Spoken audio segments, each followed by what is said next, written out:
Hello, and welcome to this tutorial on PiHole in the sky. In this tutorial, I'll show you how to set up a PiHole ad blocking DNS server in GCP with a public IP to allow you to have ad blocking everywhere you go. The contents of this tutorial are as follows. Firstly, we'll go through some prerequisites of what you need before starting this tutorial. Then, I will show you how to set up the VM instance in Google Cloud's console. Once that's set up, we'll go through installing the server onto that VM instance. This includes the WireGuard VPN service, the PiHole DNS service, configuring clients to connect via WireGuard to the PiHole, and lastly, securing the admin portal for PiHole using HTTPS. The final section of this tutorial will just go over some ongoing costs that you may incur, looking at the GCP billing that they have billed me for 1 month of usage of this setup, and also how I have configured operating system patching on Google Cloud to ensure that my server, and thus your server if you follow it, are patched to the latest version. Let's get started with the prerequisites for this tutorial. The two things you're going to need is a domain name and a Google Cloud Platform account with billing set up. I won't be showing you how to set these up in this tutorial. However, what I have done is linked in the description Namecheap, a great domain provider with affordable prices on lots of different domain names, and also the free trial page for GCP, which allows you to have $300 worth of free credit to use to get started for the first year on Google Cloud. With the prerequisites out the way, let's have a look at the VM instance setup that you'll need to go through to get it started on Google Cloud. In this section, we're going to go through creating the instance to host your VPN and PiHole server, and also we'll be ensuring that you can access the instance via SSH from the Google Cloud console. In the description, I have linked the GCP Create New Project page to get you started. Now let's switch over to the console and have a look at what we need to do. Here we are on the Google Cloud project creation page, and the first thing we need to do is name the project. By default, it gives it a random number with the project name, but I would suggest renaming it something that you will remember, such as PiHole-VPN. You can call it whatever you like, but I'm going to go for this one. As a free trial user, you don't need to select an organization as you will not have one. Then just press create.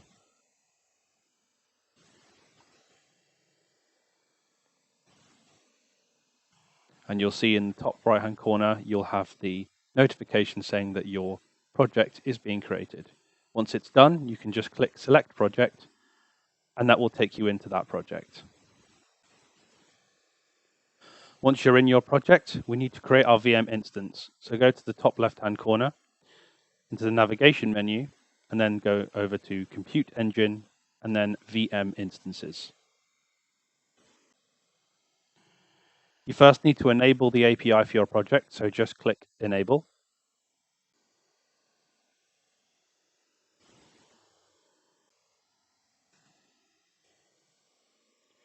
Once the API is enabled, you'll be taken to the VM Instances page where you will have a blank dashboard and a link to create an instance. So click Create Instance.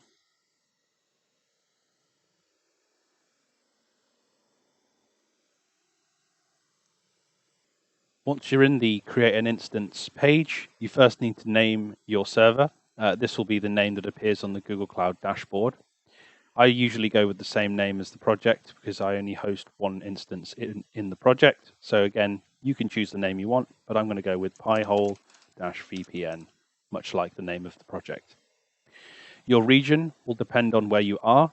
Network performance will be impacted by a VM hosted in a data center that is further away from where you are.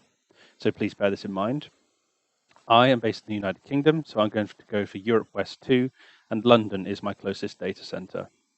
And that will switch over to that zone. You'll notice that as you go through this, the monthly estimate goes up or down depending on what options you select. And at the moment, it looks quite pricey, but we're going to choose some slightly different options as we go further down here that will bring the cost down.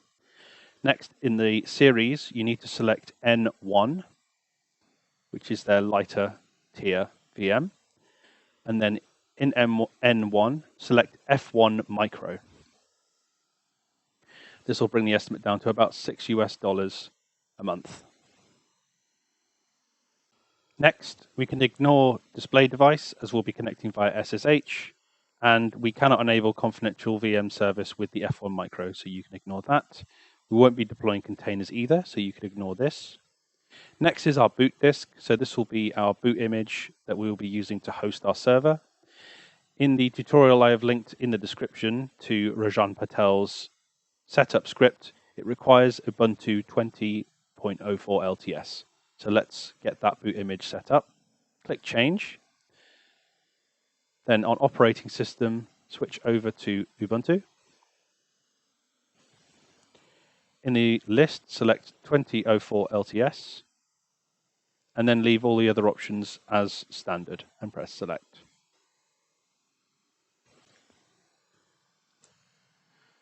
After this, we can scroll down, tick Allow HTTP and HTTPS traffic for the firewall, expand the drop-down menu, and then open up the networking tab.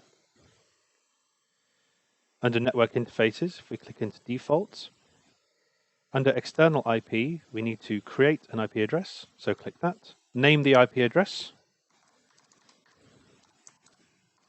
I'm going to call it PiHole VPN IPv4 because it is the IPv4 for that VM. Click Reserve. That will then create an IP address and it will show you what the external IP is here. Everything else can be left as default. Then press Done. And after that, we just press Create.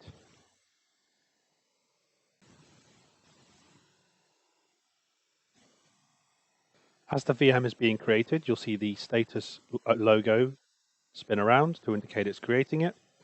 And this will change to a green tick once the creation has been completed.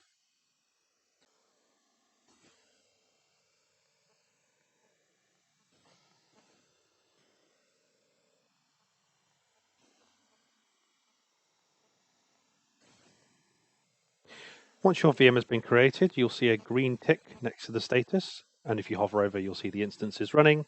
That means it's ready to go. Before we continue with the rest of the tutorial, we're just going to check we can connect to the machine. Press the SSH button next to the external IP address. A new window will pop up and it will attempt to connect to your new VM via SSH. So just give it a couple of seconds to do that.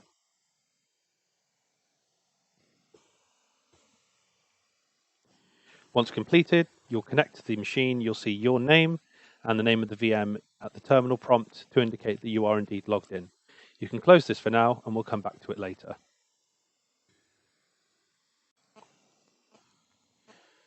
Now your VM is running and you can connect to it. We next need to set up firewall rules for the WireGuard VPN service. So click Set up Firewall Rules.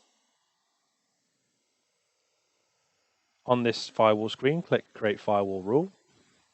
Name your new rule Allow WireGuard. Scroll down and leave everything else on the defaults. When you reach targets, select all instances in the network. Source IPv4 ranges, you want to do 0.0.0.0/0 to indicate any machine could connect through this rule.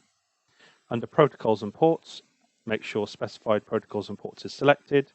Tick UDP and enter 51515 and then press Create.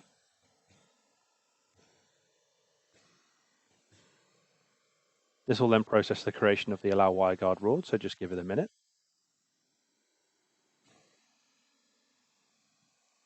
And now that rule has been created and it is in the list along with everything else. We can now go back to our VM instances.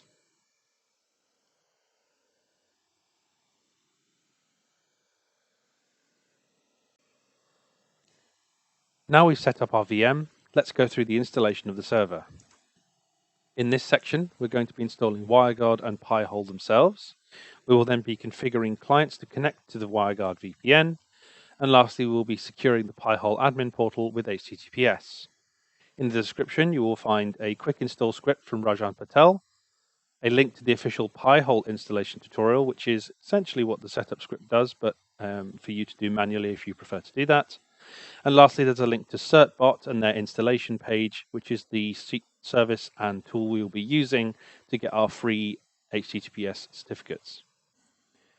So on to the first step. We're going to be running Rajan Patel's quick install script in this tutorial. We're then going to configure the firewall rules inside the machine. And lastly, we're going to confirm the installation is working. First, connect via SSH. This will open up the same window that we saw before.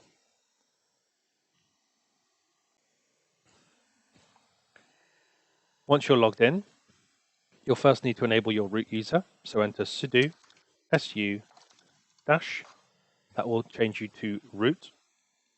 Once you are root, you first need to either copy the script from the GitHub repository I've linked in the description, or you can follow the manual step-by-step instructions I've also linked in the description on PiHole's official website. For the purpose of this tutorial, I'm just going to use the automated script. So I'm going to copy the command across and paste it in here. You'll see the command linked in the description as well. And that will immediately begin installing all of the components required for WireGuard and PiHole. So just let it run.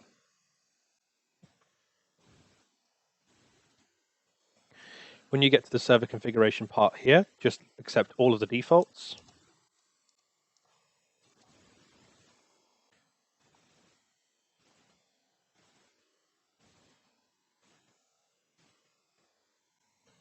It will then start the installation of the PiHole.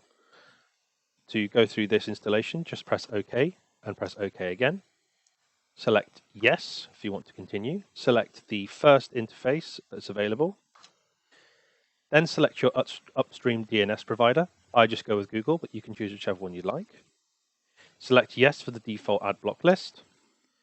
Turn on the admin interface option and select the installation of the web server.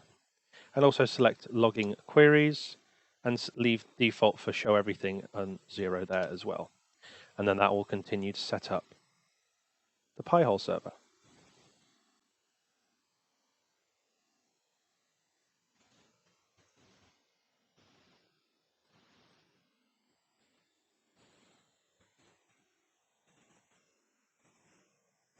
Once the setup is completed, you'll get a installation complete confirmation telling you where to configure your devices to connect to. We don't need to worry about that because we have the VPN doing that for us. The important thing to remember here is we have the web admin login page password. So you'll need to copy that and pop it into Notepad to save for later. Yours will obviously be different. Then press OK. This will then ask you to confirm the password. So again, just bring up that notepad you got earlier, copy the password it gave you, and then paste it in here. Paste it in again to confirm. This will then ask you to reconfirm the WireGuard client information to create the first configuration, so just accept all of the defaults. You will then get a QR code that you can scan with the WireGuard app if it is installed on a mobile device, or if you need the configuration file, it will save it in an appropriate directory on the machine itself. Now we have the VM set up and working, we're next going to configure a client to connect to the VPN profile that we generated earlier when installing WireGuard. In this example, I'll be using Windows, however WireGuard works on many devices, and I have linked in the description a link to the WireGuard download page where you can see the client available for your device. So let's get started.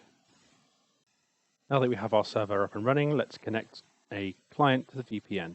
First, we need to connect with SSH, so open up the SSH window and wait for it to connect.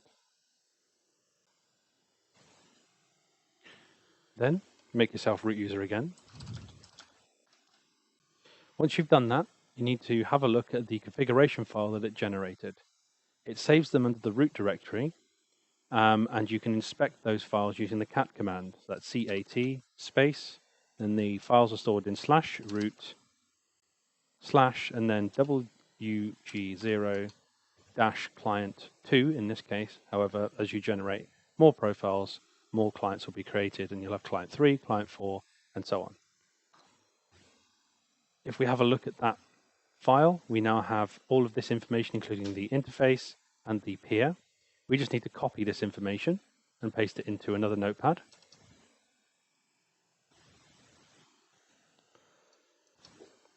And save it for later, because we're going to configure a Windows environment with it. Now we have that information saved in Notepad, open up WireGuard. Then under the Add Tunnel part, press the drop-down menu and click Add Empty Tunnel. Give this tunnel a name. I'd recommend naming it after your VM. Then go back to our notepad file and paste in the information that was copied earlier and press Save. Now test your connection by pressing Activate. If it's worked, you'll have a green tick in the shield to indicate that it's working, and you'll also have some information on the data connection as it's happening. This means you're now connected. Next, we will test our ad blocking. I'm just going to use a simple PiHole testing site. I'll link this in the description.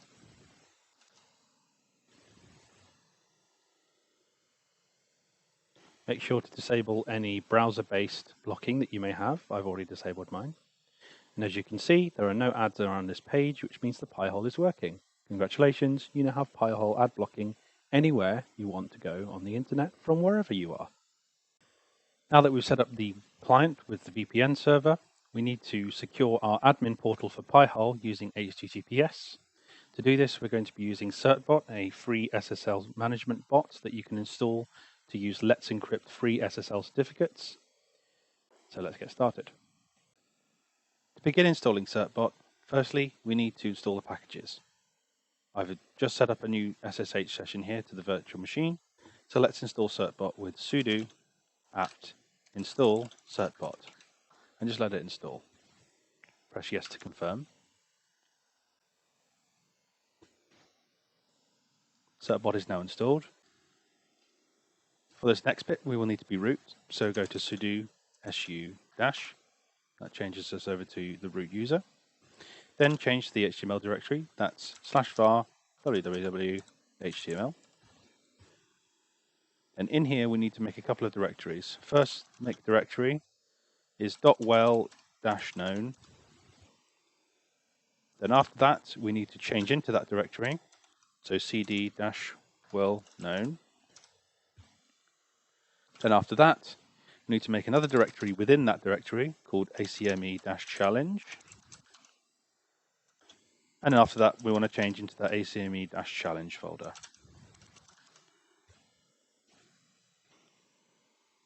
Go ahead and run that entire command. We're now in the acme-challenge folder. Now we can begin the certbot process. So type certbot, cert only, -- manual.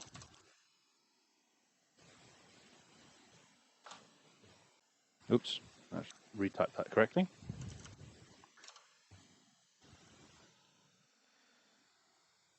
Firstly, it needs you to enter an email address that's associated with the certificate. I'm going to put in my one. Obviously, you need to put in your own. You have to agree to the terms of service. You can choose to decide whether or not you would like your email address to be shared. I'm going to select no. Next, it needs you to enter your domain name. So to do this, we need to go back to the control panel and copy our external IP address to the clipboard. Then go into the DNS settings of your domain provider. This will be different depending on what domain provider you are using. I'm using names.co.uk, but yours will be different. The key thing here is we need to make a simple A record where you paste in the result to be the IP address of your machine, select it as an A record, then press save. The settings will then be updated, and you'll see you'll have an A record underneath with the IP address of your machine there. Then take your domain name that you're going to use and paste that into the domain that it's asking for. Make sure there are no spaces. So I'm just going to type that in manually. That's going to enter that there. Press enter. It will then obtain a new certificate. It will just notify you that the IP of the machine will be publicly logged as having requested this certificate. You've got to just say if you're okay with that. I'm going to say yes. Next, it's going to ask you to create a file with some data. So what you'll need to do is move this SSH window over to this one side and create another SSH session. Bring them both up together. As we'll need to do this side by side. So firstly, what we need to do is make ourselves a root again on this new session. Then go to the ACME challenge folder we made earlier. So that's var www HTML dot well known HTML challenge. And in here, we need to create a file with the name of this last piece of the URL that Certbot has given us. So what we need to do is simply copy everything past the slash, then type nano, paste in the last part of the name that Certbot gave us. That will open up a text editor. And in this text editor, we just need to pop this entire string at the top in here. Press Control O, then enter. That will write the file, then press Control X, and that will close the file. Then going back to our main Certbot setup page, press enter to continue.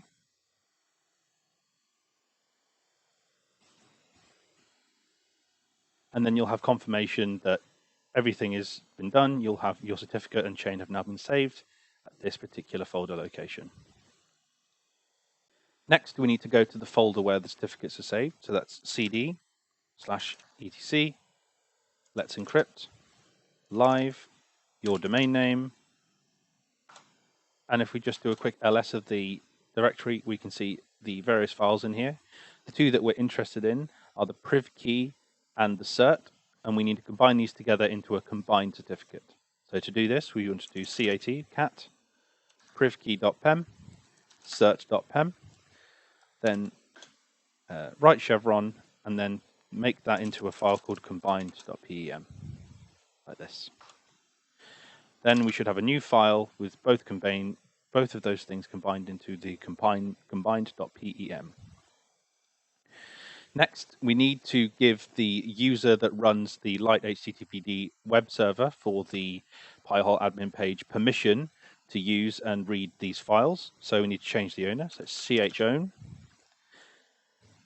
Then the name of the user that runs the admin interface will depend on your version of light HTTPD. Currently, it is www-data. And then you need to give it permission to use these files. So we use the recursive command so it can apply to all files. And then we give it permission to be the owner of the live directory. So that's everything within it. Now we need to adjust the external configuration of the light HTTP server. So firstly, we need to edit the external configuration. So that's nano, then etc, light HTTPD, then external.conf. This file is currently empty. And then within that file, you need to paste in a specific set of information. A link will be provided to this information in the description on the PiHole Discourse website. I'm just going to paste it in here. When you've pasted it in, you need to change the domain name from pihole.example.com to the domain you're using. So I'm going to enter the one that I've been using in this tutorial to show you. I need to change that at the top here, on this line here, and the line underneath.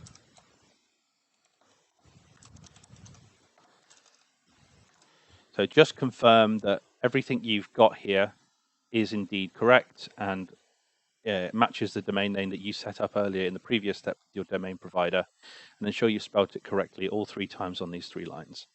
Then press Ctrl O and enter to write the file, then press Ctrl X to exit, and you've finished editing that file.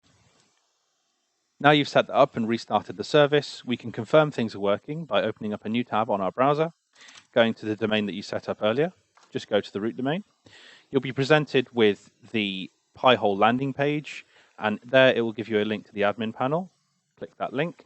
It will take you to the admin panel, and then if you go to login, you can see you've got your login page, and we can safely submit our password now, because if you go to your browser, you can see your connection is secure with a verified certificate from Let's Encrypt. Now the password will be that password you got during the setup. So that was in our notepad. I'm just going to copy it from the notepad off screen and paste it in here. Then you press login. And that then logs you into the PiHole admin interface. So you can see your the name of your VM is here. And then this allows you to go in and change the settings on PiHole.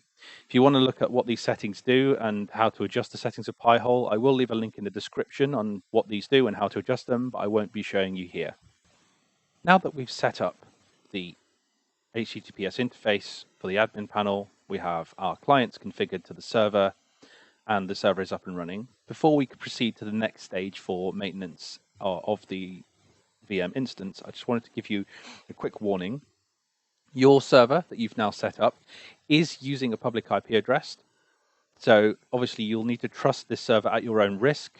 Nothing is 100% secure, especially if it's DIY as this is.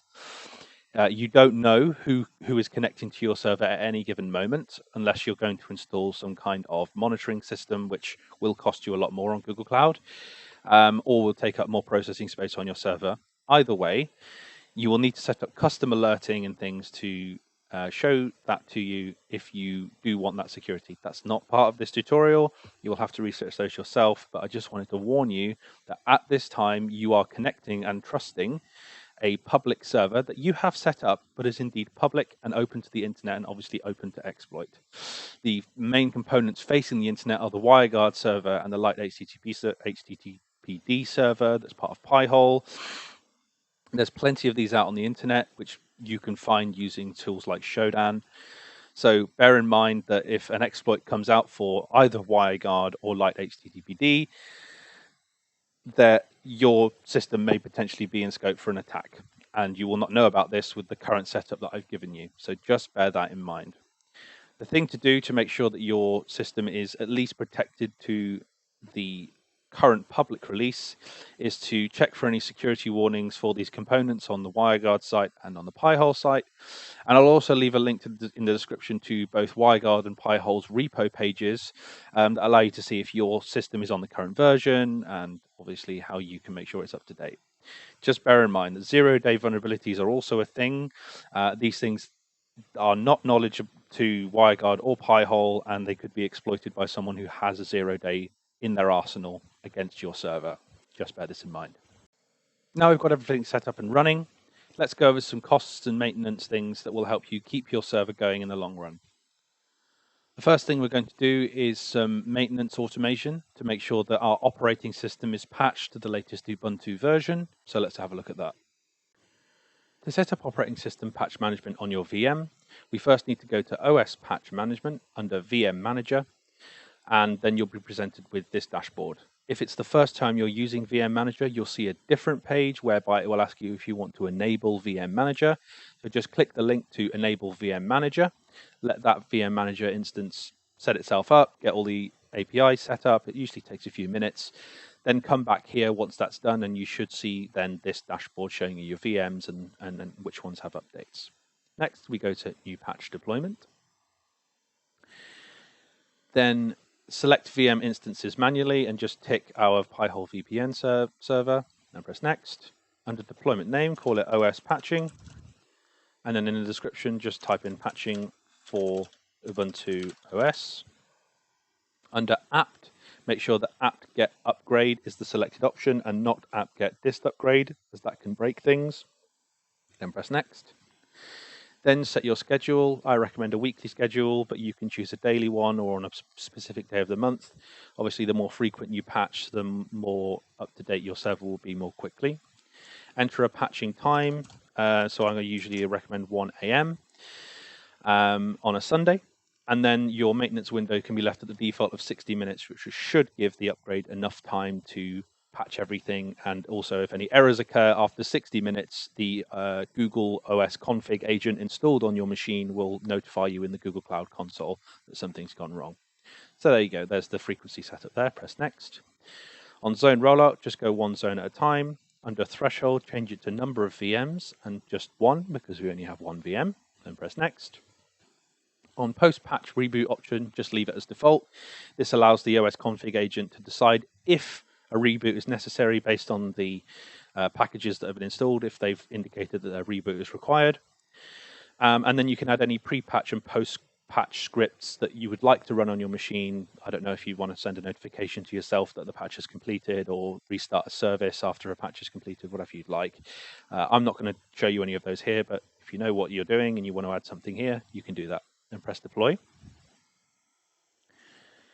Then it will create the patch deployment. It will show you a summary of what you set up, and then you just hit Deploy Now. and deploy now. And then it's all done. So if we go back to OS patch management here, look at our scheduled deployments. We can see that OS patching is scheduled. The next upcoming run is the next Sunday. In this case, as I'm making this tutorial, it's December 12th, 2021, and it's set up as weekly. Just as a side note, I thought I'd show you some successful patch runs that I've had on a different VM I have in a different project. As you can see, it's run the regular apt upgrades at 1 a.m. every Sunday, and we've got some successfully completed items here. So it does show you if things have successfully run or not. As we come back to the OS patch management, we can see that after we've deployed our new patching system and we've pressed deploy now, you can see that the job is executing at the minute. So just come back to this at some point later to see if anything was successful or if the job has failed. And then as you can see, a little bit of time later, and if we refresh this page, we get to the patch jobs tab, and our patch is successfully completed. Going back to our dashboard, everything's up to date. Now we've got the OS patching set up, I just wanted to quickly show you some costs. Here is an example cost from another version of this server that I've had set up since the end of October, all the way up to the middle of December, which is where I am when I'm recording this. So far, it's cost me 12 British pounds and 11 pence. That's averaging at about £8 per month. Obviously, you'll need to convert that into your own currency. And you can actually work out an estimate of the costs using the GCP billing calculator, which I will link in the description. So just a little insight into the costs there if you're looking to see how much it's going to cost you over a longer period. And that's it. Thank you very much for following this tutorial. I hope that this gives you a great ad blocking service anywhere you go on the internet with the VPN profile that you've set up. Any questions, please do pop them down in the comments. I'm always happy to answer them there. Please drop a like on the video if you liked it. And obviously, please do consider subscribing and visiting my website, jacksec.uk, for further tutorials and other information on the work I do. Thanks very much. Have a good day.